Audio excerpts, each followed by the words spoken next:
మేము అవసరపడుతున్నాం. మాకు నీళ్ళు వస్తలేవు, కాంగ్రెస్ వచ్చింది, మాకు నీళ్ళు వస్తలేవు, మాకు కరెంట్ వస్తలేదు, ఎవరు వచ్చే పని చేసేటోళ్ళు లేరు. మాకు అన్ని బాధలు అవుతుంది.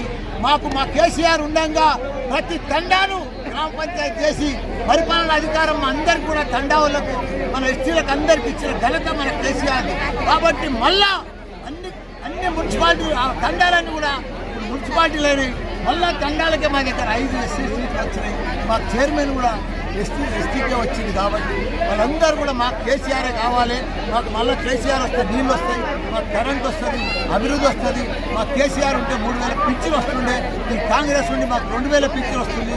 తులం బంగారం అన్నారు, మన స్కూటీలు అన్నారు, ఇవన్నీ కూడా ఆడబిడ్డలకు 2500 అన్నారు. మాయమాటలు చెప్పి మాకంతా కూడా అన్యాయం జరుగుతుంది. ఇప్పుడు నేను ఎమ్మెల్యే ఇక్కడ రోడ్లు వేపించాను. మా అక్క చెల్లెళ్ళకి ఎవరికి గుర్తాలకు రోడ్లు వేపించాను. అన్నీ కూడా శ్మశాన వాటికలు కట్టించినాం, ఫంక్షనాలు కట్టించినాం, అన్ని డెవలప్ చేసినాం. ప్రజల గుండెలల్లో కేసీఆర్ ఉన్నాడు, మల్లాను ఉన్నాడు ఈరోజు.